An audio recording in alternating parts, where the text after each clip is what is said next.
Hi everyone, my name is Gwen. I am the Golden Pomegranate, and today is the black moon in Pisces. So I wanted to come on and talk a little bit about the black moon in Pisces and Pisces in general, and of course the beautiful moon card in the Thoth tarot. So just a quick couple of words about what I mean by the black moon. I think of the black moon as a phase of the new moon, but I like to recognize it because I think that it's quite different astrologically to, well, maybe not astrologically, but how it feels. So by black moon, what I mean is that it's a period when we can't see the moon from Earth. So it's so new that we can't see it yet. And it's technically, this is called the witch's new moon. I think that's actually the crescent moon. But the idea is that when we can't see the moon from Earth, we are not engaging with it. And so if you're trying to work a spell, that might be a time when you aren't really getting the energy that you need. And I find that the first few days of the new moon are always kind of off somehow, disconnected. So I like to recognize this period. And it works particularly well with Pisces because Pisces, the sun is in Pisces, the moon is in Pisces, and now we're in the black moon.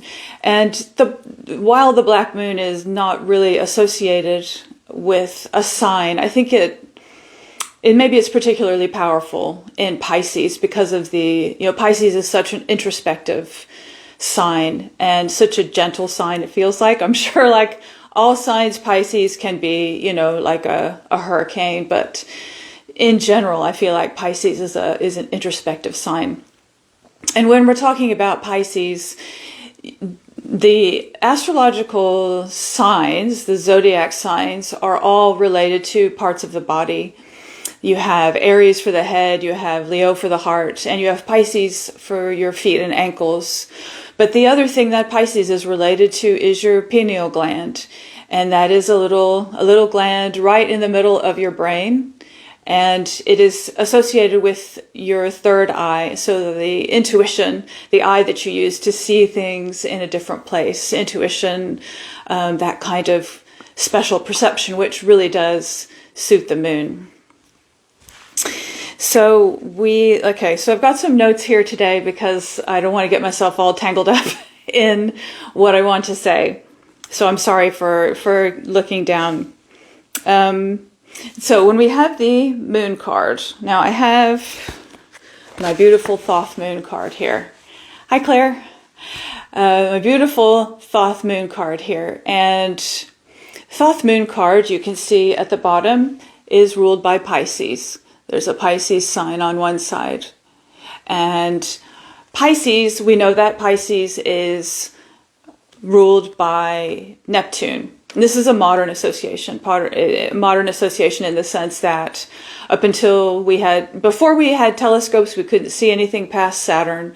And so all the associations of planets and zodiac signs stopped as far as we could see, which is Saturn. But now that we have seen Neptune, and I can't remember which was first, whether it was Neptune or Uranus, but one of them, the first one of those was in the 18th century. Maybe it was Uranus. Maybe that was the first one because it was around the French Revolution, wasn't it? That would be appropriate. But anyway, so sometimes people, I think now we can associate Neptune with Pisces, and that makes a lot of sense. Both watery imagery, spiritual imagery.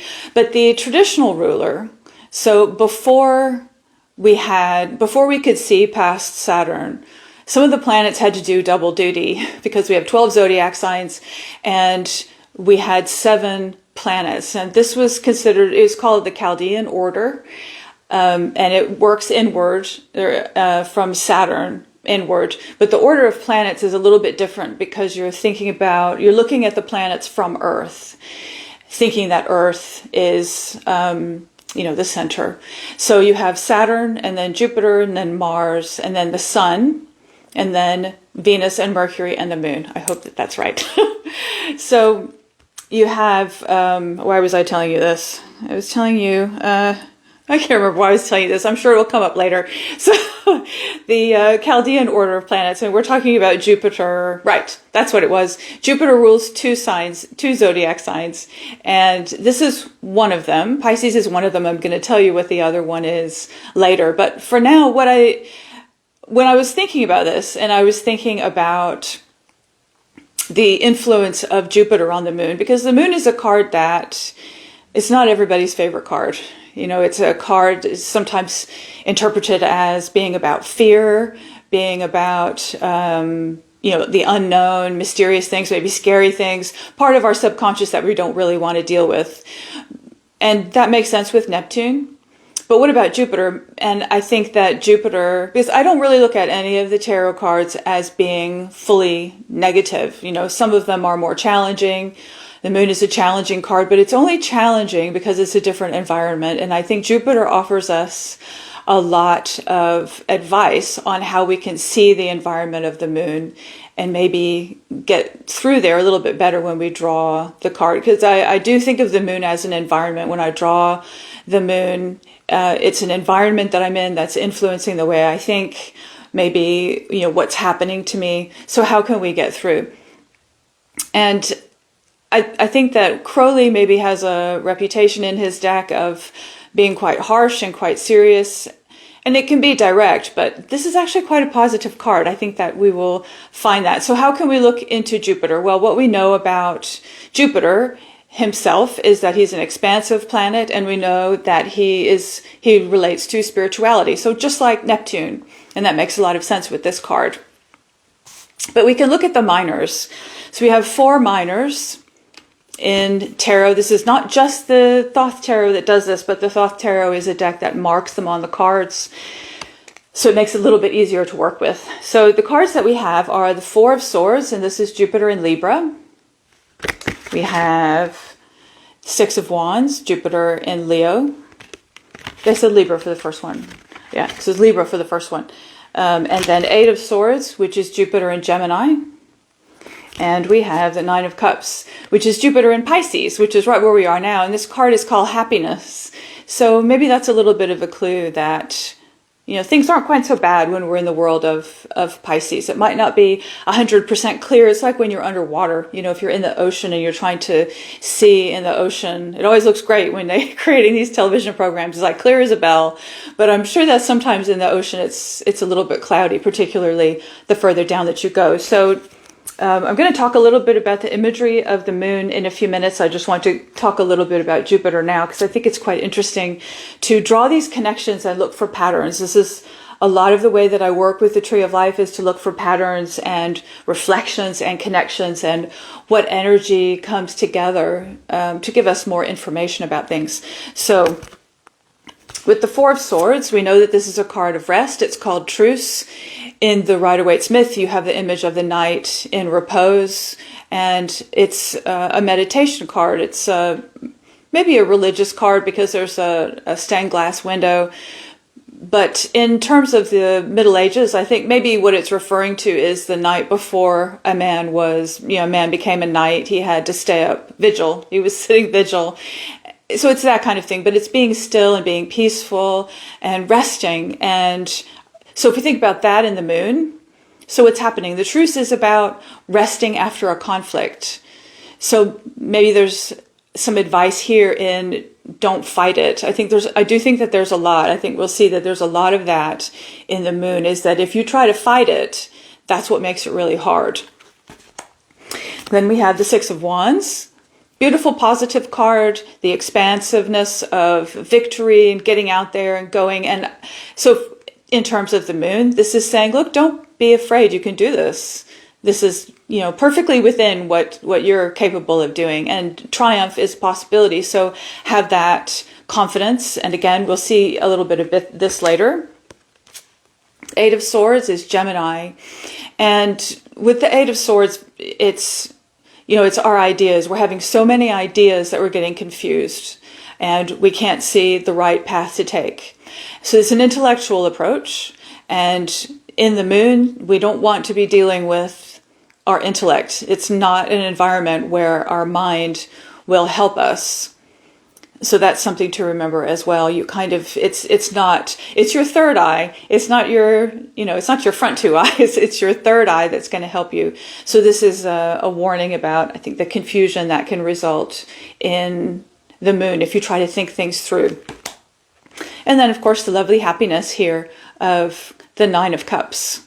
So it's, maybe a potential for something wonderful to be happening. And also in as I say, this is the same sign as rules the moon. It's Pisces. So a nice connection there. Okay. So some things to think about. And I wanted to show you how I do this so that, if you have a major arcana or any other card, it really does help. If you look for the connections, look at the astrology of the cards. If your favorite deck doesn't have it, like the Rider-Waite-Smith does not have the astrological associations, the correspondences on the cards, you can look them up. It's really easy to find. I do like working with a deck that has them on there. That's how I learned a lot of them. So when you're drawing the cards, you see it every day, and you can process that as you're doing your reading. Okay. Right. A little bit more about astrology. And I hope that this isn't going to be too, I don't know. I hope this is going to be helpful because it helps me. And so if you had these 4 cards, so what we had the 4 of Swords, which is Libra. We have the 6 of Wands, which is Leo. We have the 8 of Swords, which is Gemini. And we have the 9 of Cups, which is Pisces. So the first thing that you know about those 4 cards is that you have 1 cardinal sign, 1 fixed sign, and 2 mutable signs. So very quickly, the cardinal, fixed, and mutable categories, these modalities, they apply to the environment that the cards are in. That give you kind of an idea of the background energy. So for example, cardinal signs are Aries and Capricorn. So these are really very much get going, start going, just, maybe sometimes even force things to get started. Fixed signs are in the middle. They carry on. They have the tenacity to really get their teeth into something and get something going that's been started. So that's like Taurus and Leo. And then mutable signs, Gemini and Sagittarius, for example, are more flexible. I love Sagittarius. Sagittarius is one of my favorite signs. I don't suppose you're supposed to have a favorite sign, but I do like Sagittarius because it's a fire sign. I'm a fire sign, but it gives that flexibility and that openness and the sense of adventure. It's a bravery, but not in a foolish kind of, chivalric kind of way. It's the bravery just to really explore what's there and to be open to it, to be open-hearted. I think that's nice. So we have all this mutability in Jupiter. And that mutability gives you in the moon, we apply that to the moon, it gives you the ability to kind of adjust and adapt. The advice there then is when you're in the environment of the moon, don't try to force yourself on the moon, I guess you could say. You kind of have to be chill and you have to, be in the Tao. I think that's part of what the mutability is, and be adaptable. Things change, things are weird. Okay, so you respond, go forward. The other thing that we can tell is the elements, and we have with the 4 of Swords. I'll get these again so we can look at these cards. 4 of Swords, this is an air card. Swords are air. 6 of Wands is a fire card. 8 of Swords is another air card. And the 9 of Cups is a water card. So we have 2 air cards. So you probably knew that's where I was going when I was talking about all the suits and everything. So we have a lot of air. And that's quite an interesting application. You have mutable air. So you have adjustable air.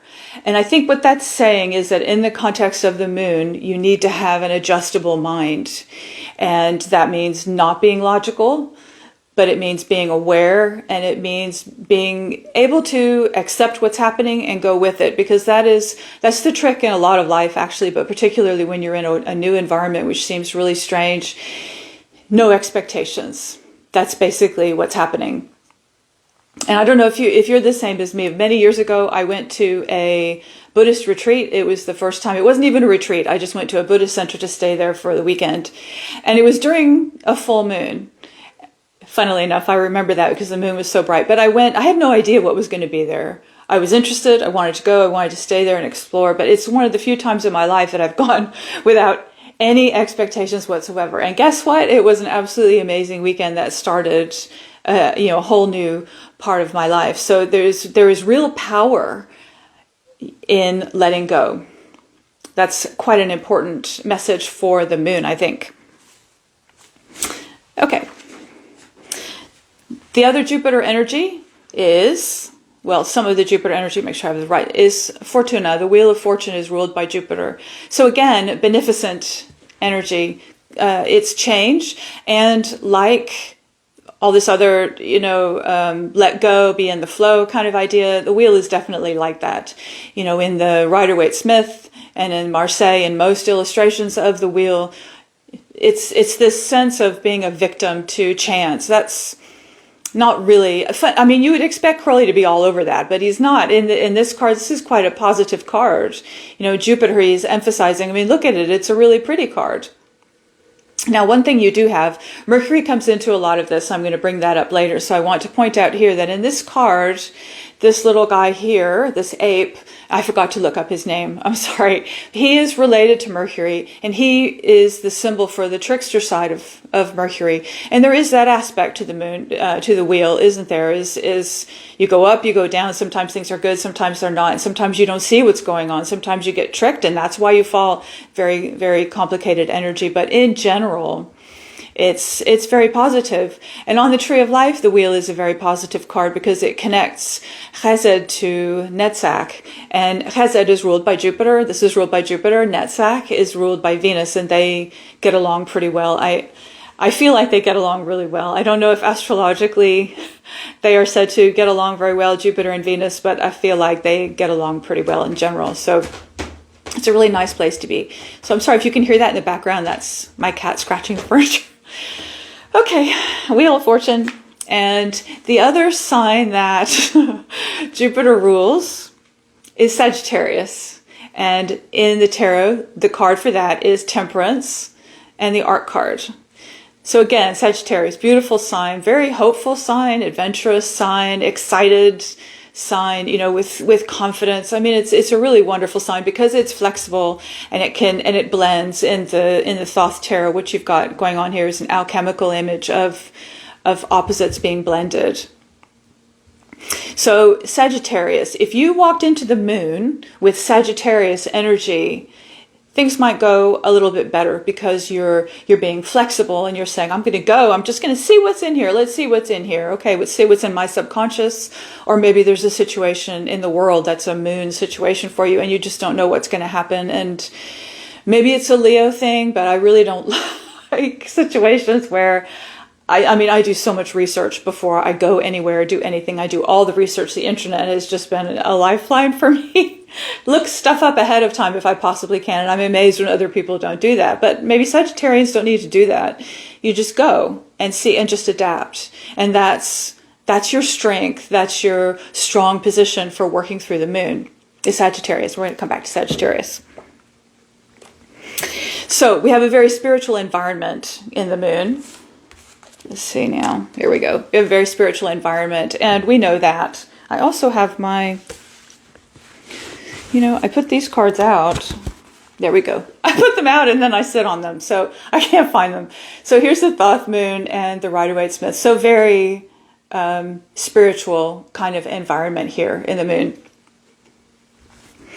The good news is that you're not alone when you end up in this environment. I think that's one of the reasons why maybe it's such a scary card is that you feel like you're alone, but you're actually not alone. There are 3 guides that apply to this card that guide you down the path. Because that's part of the moon, isn't it? You don't know where to go.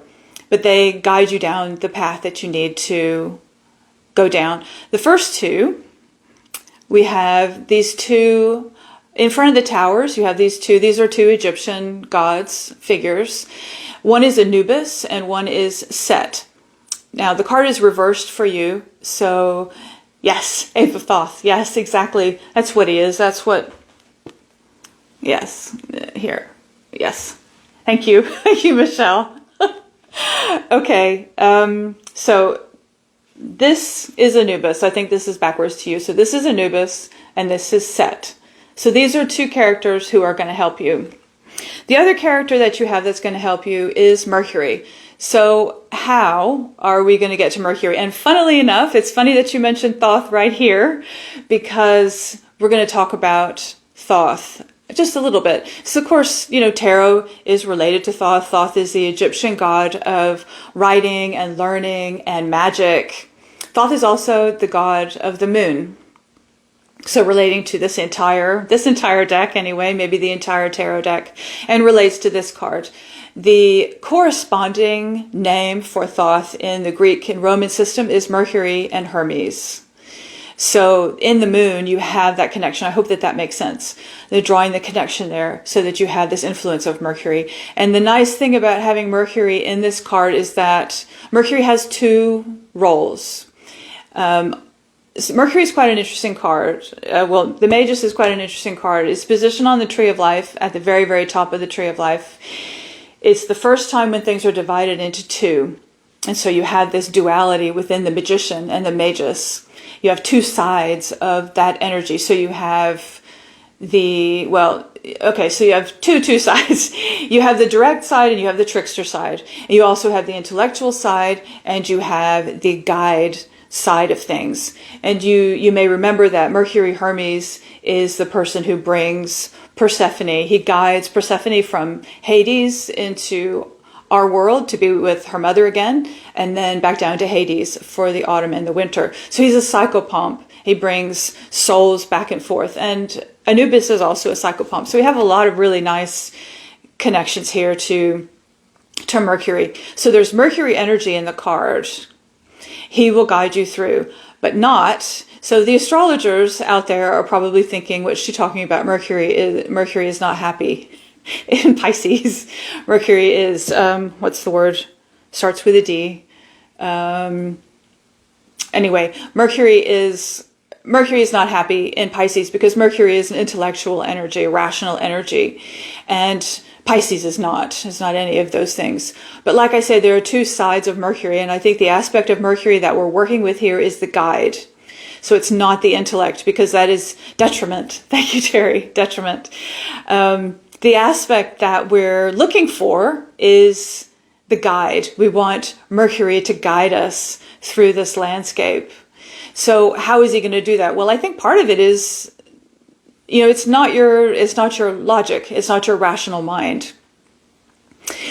But he is there. He is there. I think he rules the card. And I think that it's just kind of knowing that there's a guide there. It's knowing that you're being helped across a boundary, because it is, it's a transgression, isn't it? It's a transgression to cross these boundaries for people to do that while we're still, souls cross over after we're no longer alive on this plane. But when we're crossing over while we're here, it's a transgression. So we need Mercury to help us. So Mercury is keeping us company, and that's really good. We just need to keep an eye on the trickster side of things. That's for sure. Okay. So we also have the association with the Magus. And I actually think that you can relate the Magus and Mercury to the entire tarot deck. I think once you get on the Tree of Life, it's easier to see on the Tree of Life because all of the tarot cards are kind of mapped out on the Tree of Life. But once you get past Keter at the very top, I think the energy of the Magus works its way down the entire tree. And I just did a podcast with Tabby, the Tarot Association for British and International Members. You can go to their page, TABI, and you can look for that podcast. And we were talking that whole episode was about Mercury and the Magus, and it was really fun. And Melissa Mercury was our guest. And one of the things that she said was that she didn't agree that she associated Mercury with the aces because they both were at the top. And that makes a lot of sense because, this shows you how you can work with tarot in so many different ways. And when I'm working with let's see, are you just focusing on the traditional ruler of, I'm focusing, let's see. No, I'm just focusing on right now, I'm just focusing on the traditional ruler of Jupiter for the moon. And we're going to look at what's in the moon in just a second.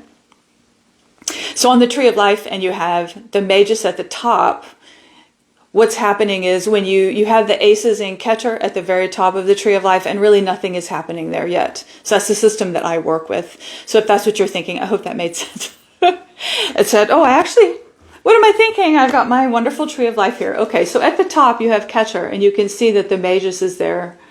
And magus is the same as the magician, of course. And so when you're coming out of Keter, where there is, that's divinity. There's really nothing that we can understand up there. But it divides into two, into the Fool and the Magus. And the Fool is really like a breath, and the Magus is like the word. So there's a little bit more. I don't want to talk too much about this. And just keep myself focused on the moon. Okay, so right. So this is the fun stuff. This is the fun part. I love astrology, but the fun part for me is bringing it into the card and seeing what happens when you bring all the astrology. So everything that we've been saying about Jupiter and Neptune, I haven't said a lot about Neptune because I like to stick to the first 7 planets, the Chaldean order, because that's what's used in this deck. Crowley didn't use any of the planets past Saturn. So if we look at the imagery here, you have these two figures, and this is Anubis and this is Set. Now Anubis is the god of the underworld. He deals with the dead, but he is kind of a good guy god. He's the one that you want to please. He's the one that helps us. And Set is the opposite. He's kind of a troublemaker. So basically you have a good energy and you have a challenging energy. So you have these two, just like the pillars, and you want to go between them. That's what you want. You want to get here in between the card. If you look at Anubis here, you see this little thing that he's holding. Okay, that has been interpreted as the glyph for Hermes mixed with Neptune. Now, I'm on board with that because I know that, with tarot decks, you have to think, okay, did we know about Neptune yet at this point? And this deck was published in the 40s, and so we did. So that's fine. But, like with Pluto, if you're talking about Pluto in the Rider-Waite-Smith, Pluto wasn't discovered, I think, until the 1930s, I think. And the Rider-Waite-Smith deck was published in 1910. So, no. So do you check these things out? So would Crowley and Lady Frieda Harris have known about Neptune? Yes. I don't think that's what this is. It's not what it means to me. But so if we look at that, what we have is the glyph for Mercury basically with a line through it. So that's Anubis. On the other side, Set is holding the glyph of Mercury. So why is Set holding Mercury and Anubis is holding this other, what's going on? Well, I think it's telling us there's two different aspects of Mercury. I think that's what's happening here. I think Anubis is saying it's Mercury, but it's a path in the middle. I think that's what's happening. It's Mercury, the straight path being guided through, rather than intellectual Mercury, which is the Mercury that Set is holding. Just an idea. Something interesting about Anubis is a lot of people call Anubis the jackal. But I have read that actually he's supposed to be a desert fox. And if you think about it, you look at images of Anubis, desert foxes, they're so cute, aren't they? The long noses and big ears. And so I think that's maybe who Anubis is. If you look at Anubis again, it looks kind of fierce, because in our culture, we look at things that are associated with death and the afterlife, and we think, cannibals and dogs attacking people and things. So I think if we look at it from a different perspective, maybe it's, a helpful kind of creature. So we have these two that are pillars, and what they're doing is they're kind of nudging, I would say, do this, don't do this, do this, don't do this, to get through the middle. And if you look in the middle, you see there are 9 little flames. These are the Hebrew letter Yod, and they are the beginning of everything. It's just, that flash, that spark, that is the beginning of everything. So there are 9 of them here. And of course, 1 + 8 is 9. And in the Rider-Waite-Smith, there are 15. And 15 I would say refers to the devil, maybe, because if we're walking through this, it's bad behavior, isn't it? I mean, that's the problem. I think that's what we need to be careful of when we're walking through a lunar landscape like this, is what are your fears? Be aware of your fears, because that's what the devil is about, it's about fears and maybe falling back into bad habits because you're thinking, I don't really like being here. I just want to get out of here. Hold the line. You're going to be fine. And if you add 1 + 5, of course, you get 6, which maybe ties us back to Jupiter and Leo. Certainly Tiferet, which is a beautiful combination of both the higher world and our world, actually. So that's quite nice. Okay.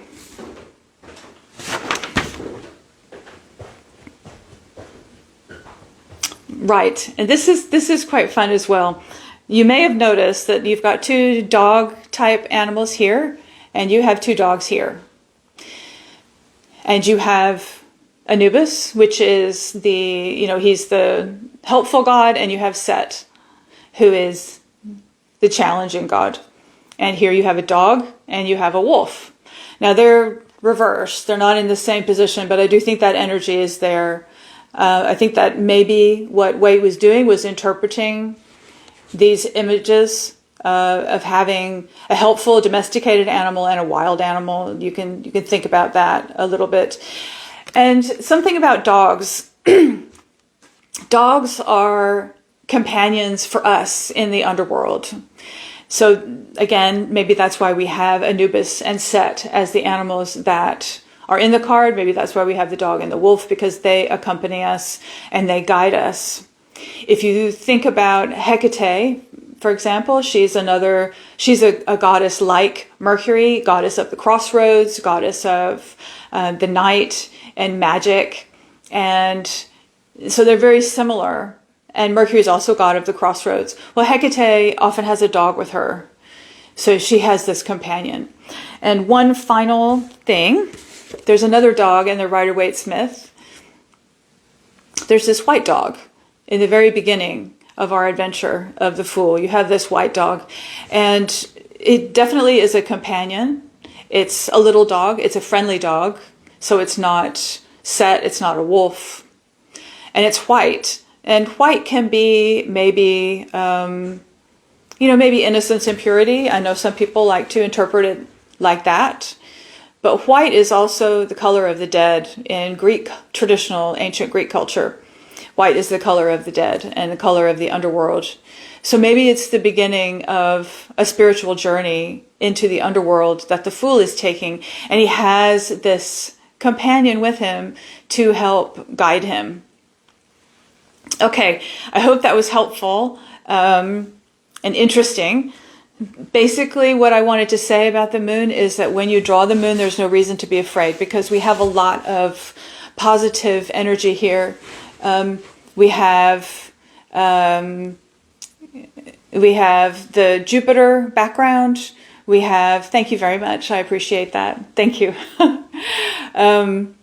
You have the Jupiter background, so that's very positive. It's blessings. Ooh, okay, is it possible the wolf and the Rider-Waite-Smith would pertain to a full moon? Yes, not a werewolf. Why not? Werewolf, there wolf. Okay, why not? Yeah, absolutely. I would think that it could be transformation too. It could be the transformation that you have to undergo as you walk the path of the moon. Definitely. And, it's a positive thing. It's maybe a scary environment because, we never really like to see the moon. We're used to thinking rationally. Thank you, Michelle. We're used to thinking rationally, aren't we? And if we have a problem, we're used to thinking about trying to work our way out.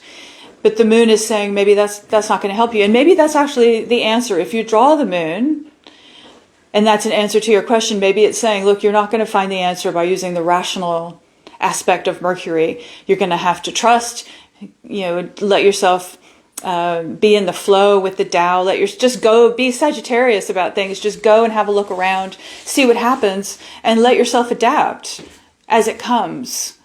And that is the way to get through, back and forth between these two, get through the pillars in the end, because the next card is the Sun after the moon. And there is a sun here. There's a sun in this card in the Rider-Waite-Smith as well. And something interesting is that if you look, okay, this is going to be backwards. You look up here, you can see that there's a curve, a red curve. And we can say, I've read, it makes sense to me, that that's the letter Kaf. And the letter Kaf, the Hebrew letter Kaf, is associated with the sun. No, it's not. It's related to the wheel. This is a very Mercury day. You know, every time I try to talk about Mercury, this happens. I get really confused. So, Kaf is the letter for this. And you can see it there at the bottom. There's Kaf. And so you have that another Jupiterian connection here, and a positive in the sun. So thank you very much. Thank you. I'm so glad everybody enjoyed it. I'm so glad. Thank you very much for your feedback. I really appreciate it. And I hope that you have a wonderful black moon. If you are able to just rest today for the next couple of days. I work with the black moon. I work within the black moon. In other words, I try not to do very much. Maybe that's the problem. It's because I'm in the black moon and I'm trying to think rationally. But it's a good time to rest. You know, you'll see the crescent moon in 2 or 3 days. It's whenever you can see it, or whenever it's officially a crescent moon. If you can't see it in the sky, you can always check online now and see when we have the official crescent moon. And that's really when I count the new moon phase starting, if you see what I mean, that new moon energy. So great. Everybody have a wonderful couple of days, a wonderful black moon in Pisces, a wonderful new moon in Pisces, and I will see you next time. Thanks very much. Bye.